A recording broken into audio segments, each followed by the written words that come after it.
as of today, I like Bongbong Marcos platform or plans, for the Philippines pag siya ay nanalo. I wish all the Filipino people and the Philippines peace, love, and harmony.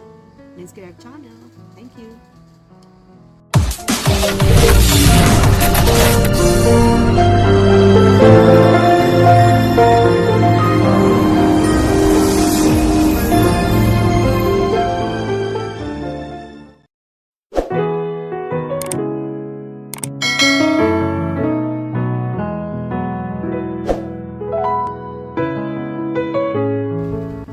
Hi there, Let's Get Our Channel. Andito ngayon tayo sa patio. Katatapos lang natin maglaba, magluto, mag-gardening. So, andito tayo ngayon, nag-siesta. So, eto tayo, kakain tayo ng malaking cake. Malaking slice na cake. Kasi pagod tayo. So, kailangan natin ng sugar para magka-energy ulit. Kasi pagod na pagod maghapon. So, usually on a Sunday, it's my rest day. Pero kahapon, busy kami. Meron kami pinuntahan. So, Sunday, napunta na sa aking household chores. So, eto tayo ngayon. Please join me. We're gonna speak some important, things that, I've been seeing in the TV, news, and newspapers lately. Okay? So, pag-usapan natin ang situation ngayon sa Philippines when it comes to politics. Okay? So, these are the things, things that I want to say is based on what I'm reading, from the newspaper and what I'm hearing, from the TV or seeing from, the television. Okay? So, mahilig kasi akong, minsan nagsasawa na akong manood ng movies.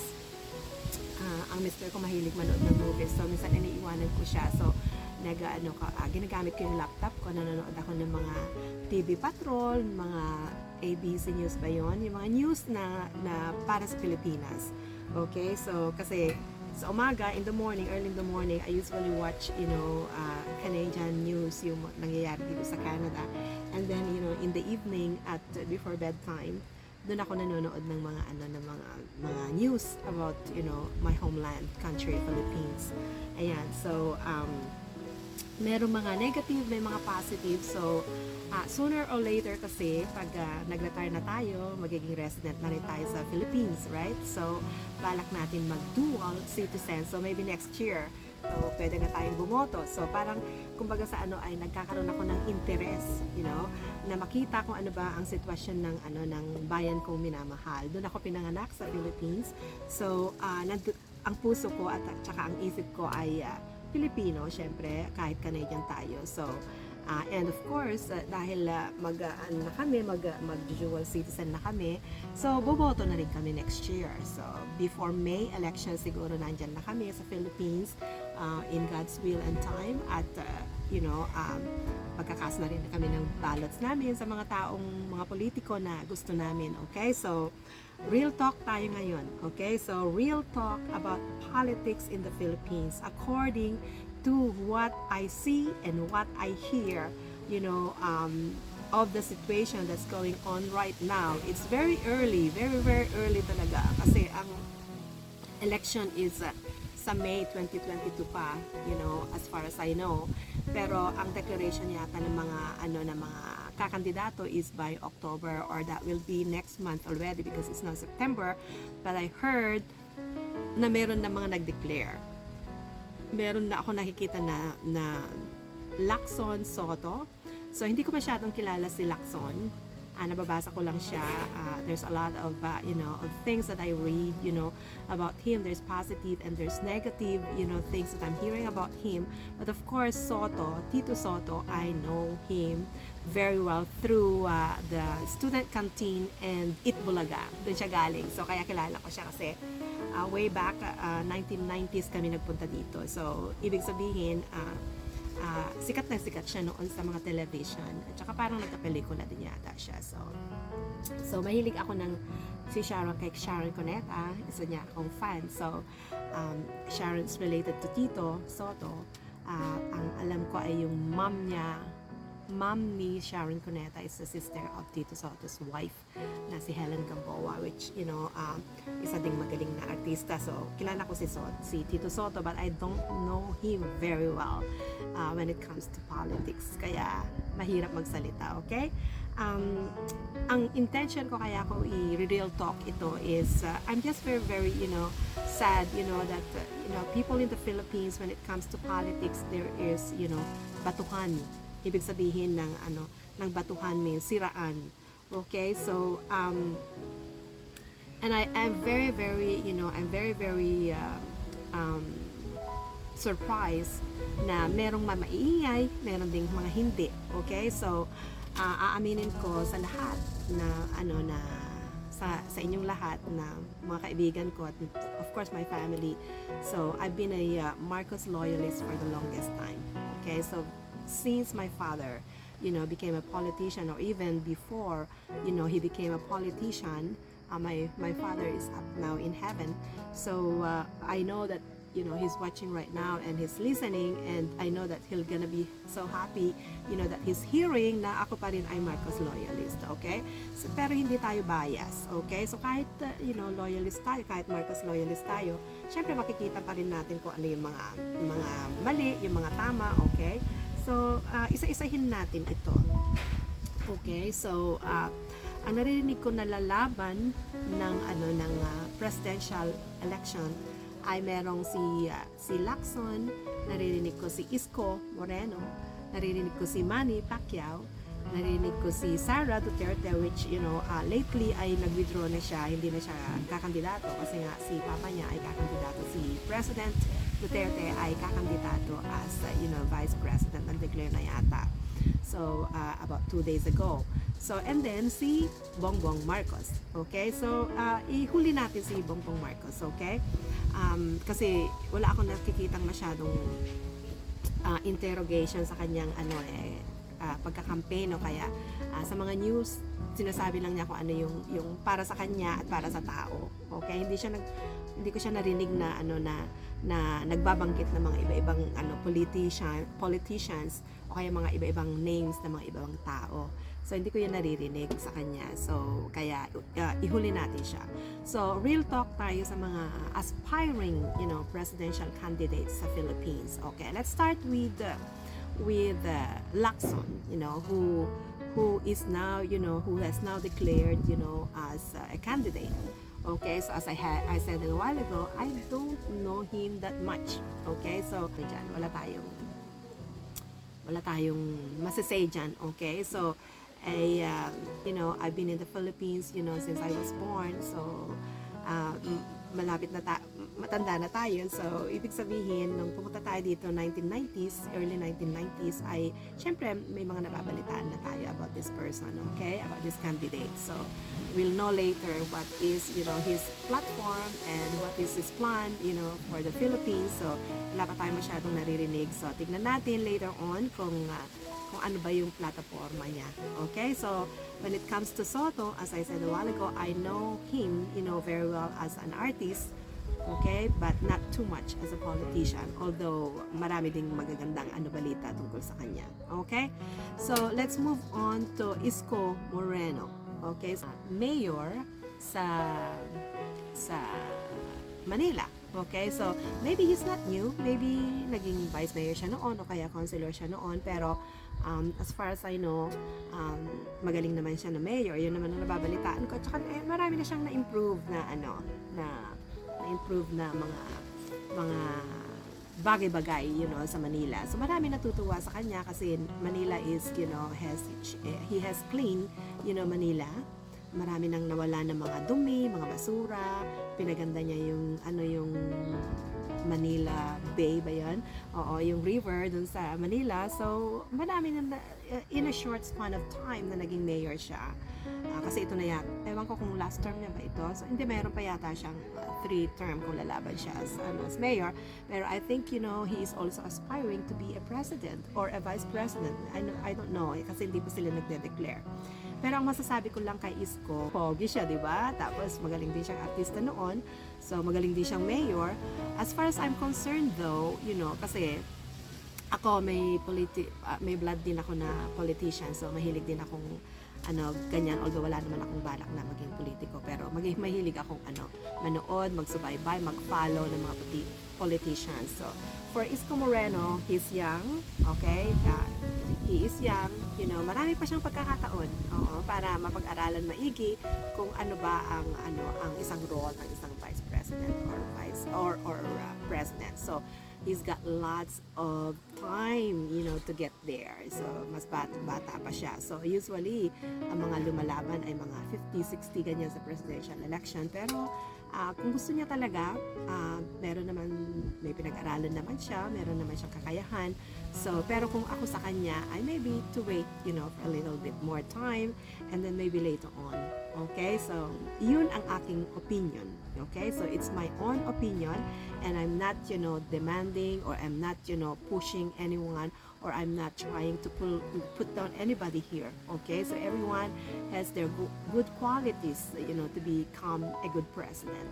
Okay? So, for Isko Moreno, for me, I think it's too early for you. Okay? So, maybe later on, why not? Baka iboto pa kita, okay? At ang pamilya ko, malaki at ang pamilya ko sa bayan namin, pinakamalaki ang ating family doon. So, sayang din yung boto na yun pagka okay? So, anyways, Isko Moreno, you're a good mayor, you're a good, politician, you love your constituents. So, pero for me, my own opinion for you is very early. It's too soon. It's too early for you to go for the higher, role. Okay? So, pagdating naman kay Pacquiao, hindi ko alam kung si Pacquiao, kung ang gusto niya ay president or vice president. Okay? So, let's talk, real talk ito. Okay, Manny Pacquiao? Okay, so, fan mo ako. I'm a very, very good fan of yours. Lahat, kahit magbayad ako ng malaki sa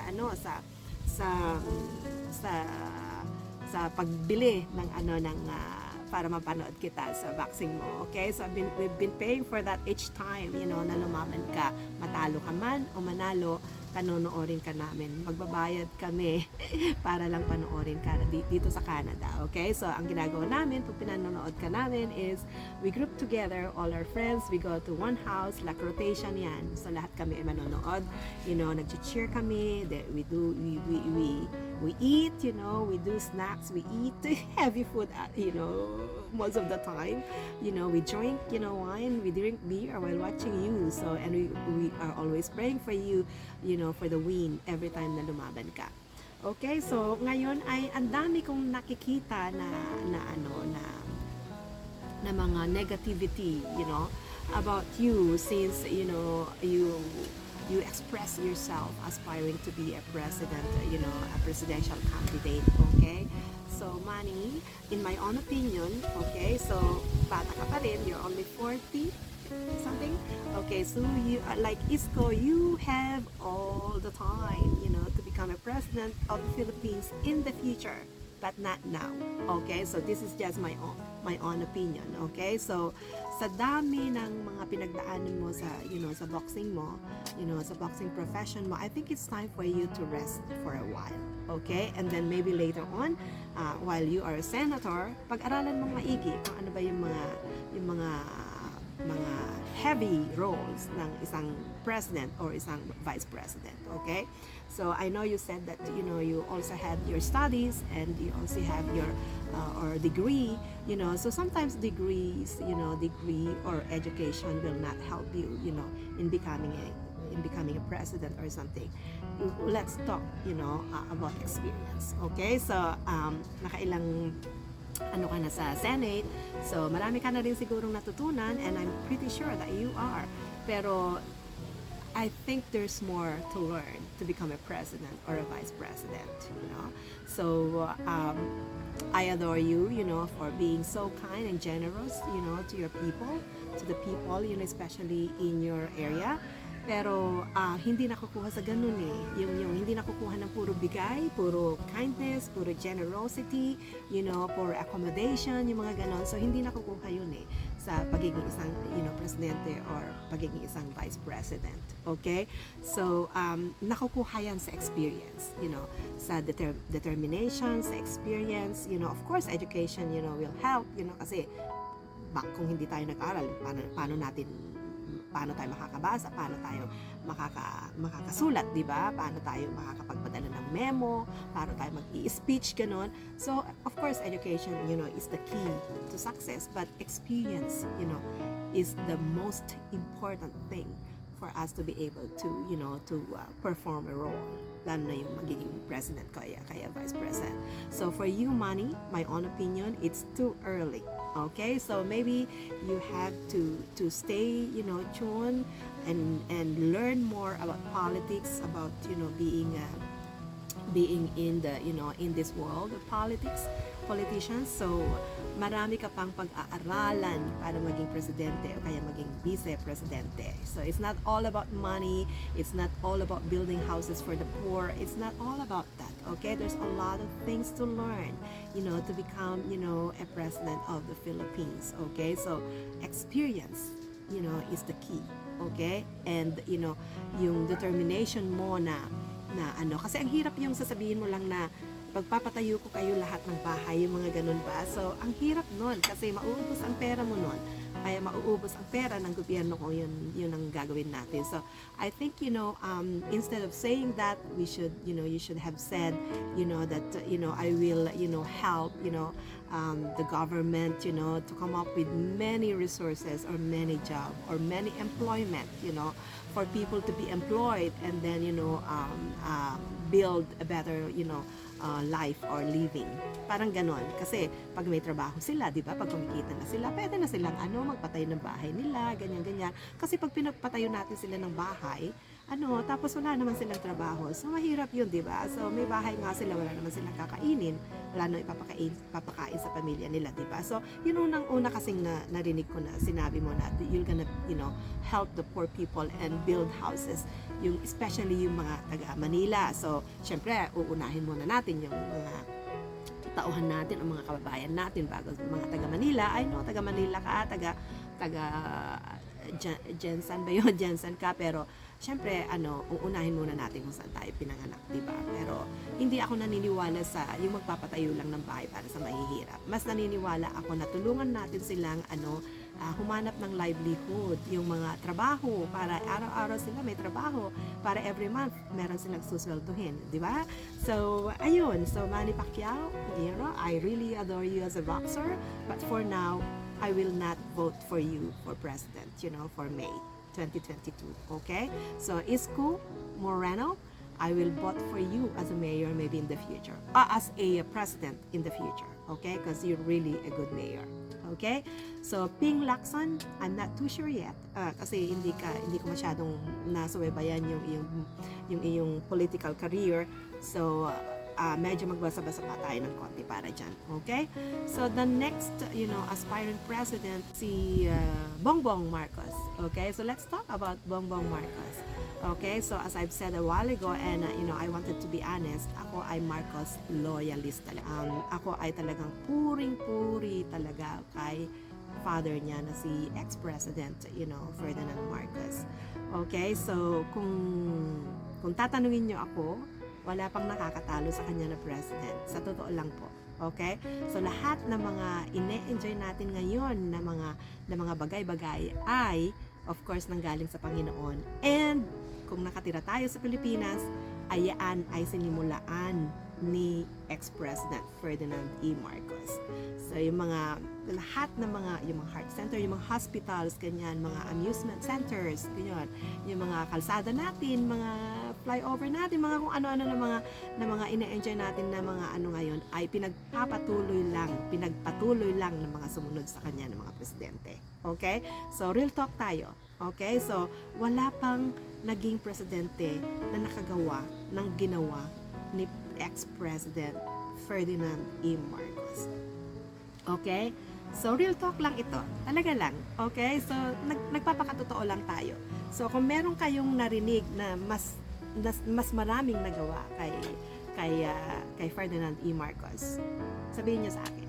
pag-uusap tayo tungkol doon. Kasi ako, I spend so much research. Kasi ang dami nilang sinisira. Ang dami nilang sinasabing kasiraan sa mga Marcos family. Okay?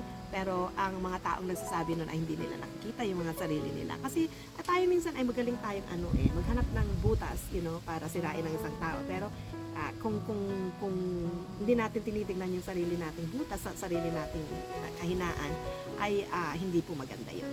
Okay? So, anyways, kung si Bongbong Marcos ay kakandidato as president, meron tayong pag-asa na itutuloy niya kung ano man yung nasimulan ng kanyang ama. Okay, so pinakinggan ko yung mga pinanood ko yung mga latest vlogs niya about his goals, his ambitions, his plans, for the Philippines. Okay, so gustong-gusto ko talaga yung platform niya. Gusto ko talaga. Okay, so far sa lahat ng mga aspiring presidential candidates, pinakagusto ko talagang platform ay kay Bongbong Marcos. Okay? Kasi hindi ko naman sinasabi na ako ay marunong, pero meron naman tayong konting utak. Okay? So, pag isa-isahin natin lahat ng mga sinasabi ng mga aspiring, presidential candidates at saka yung mga vice president, talagang ang pinakamaganda talagang platform ay si Bongbong Marcos. So, panoorin niyo lahat yung kanyang vlogs. Actually, I sent, an email, dun sa kanyang, website. So, gusto kong tumulong sa kanya na i-campaign na manalo siya kasi ako ay magiging resident na ng Cagayan Valley in the near future, and next year I'm pretty sure that double citizen na ako at ako ay boboto na. So, and I will be voting Bongbong Marcos as of now sa kanyang platform, okay? Unless na may pagbabago at mag-iiba yung kanyang platform at merong mas maganda doon na mga platform ng mga ibang kandidato. Pero so far sa ngayon, as early as of today, and it's September 12 today, September 11 yata or 12, yeah, it's September 12. So as of today, I like Bongbong Marcos platform or plans, for the Philippines pag siya ay nanalo. Okay? So, ayan lang yung masasabi ko in my own opinion, in my own thinking and thoughts. Sabihin na natin, in my thoughts, yung sarili kong pag-iisip. Yun lang yung mga katotohanan na nanggagaling sa aking puso, sa aking isip, according to what I see, according to what I hear, to what I feel, So, isa pa lang yung nakikita kong pinakamaganda ang platform na aspiring candidate for the Philippine, presidency. Okay, so thank you so much for listening, and I hope that I have enlightened, a lot of Filipino people. So please open your eyes, open your ears, open your mouth, speak, and say something, this is for our country, this is for our fellow men. So as early as these people are fighting, politicians are fighting, they're attacking each other, which is not really good, it's not, leaders, we should follow leaders, yun ang sinasabi nila, follow the leader. Paano may i-follow ang leader kung sila ay mga nag-aaway, di ba? So you should, model as a leader. Sino ba ang leader? Ang leader ay with good, with good character, with good moral, with good intentions, yung hindi nagnanakaw, hindi corrupt, hindi nagmumura, hindi naninira ng kapwa-tao, di ba? So, anyways, yun lang po ang masasabi ko. As of now, I, because, President Duterte is in the administration, so I really adore his passionate, work, in trying to improve, the economy, the corruption and all that kind of stuff. Yung kung ano man yung mga na-improve na niya, magaling din siyang presidente. He's a very strong man, so Duterte din ako. Okay, so never na umalis ako. Lahat po ng ng kandidato na connected to the Marcos family, doon mo makikita na ako ay isang Marcos loyalist talaga, okay? Pero dahil hindi ibig sabihin na pag Marcos loyalist ako, hindi ibig sabihin na papabor ako sa lahat ng bagay na sasabihin ng mga Marcos. Kung mali naman ay mali talaga, di ba? Pero so far, ang nakikita ko para magkaroon tayo ng pag-asa para bumalik ang ating bayan na katulad noon na sinimulan ni Marcos, at saka para maipagpatuloy ng BBM and Duterte, yung sinimulan ni President Ferdinand E. Marcos ay talagang I strongly recommend to vote Marcos, BBM and Duterte. Okay, so magbabago pa naman yan, malay mo, okay? So tingnan natin, pero so far, as of this time, I just told you a while ago, as of this time, ang pinakamagandang platform na nakikita ko ay si BBM for President. Okay? So again, thank you so much for listening. Real talk lang tayo. So this is just my opinion. Okay? So I'm not attacking anybody. I said different good things, to all the aspiring candidates for the president and for the vice president of the Philippines, for this coming May 2022 election. So it's just my opinion, and nothing else, but just my opinion. Okay, everybody can voice out their own opinion, own feelings, can express their own thinking. Okay, so I hope I did not offend anybody, with this real talk, blog that I did today. Linsky Rev channel. See you again soon, and I hope that everybody, I wish all the Filipino people and the Philippines peace, love, and harmony. Linsky Rev channel. Thank you.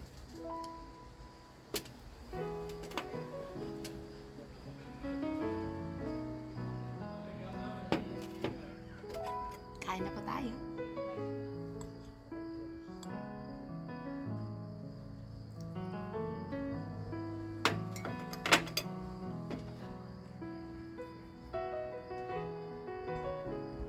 So, minom tayo ng tsaa, piece of cake, and we have tea. So, green tea, Japanese tea. Okay.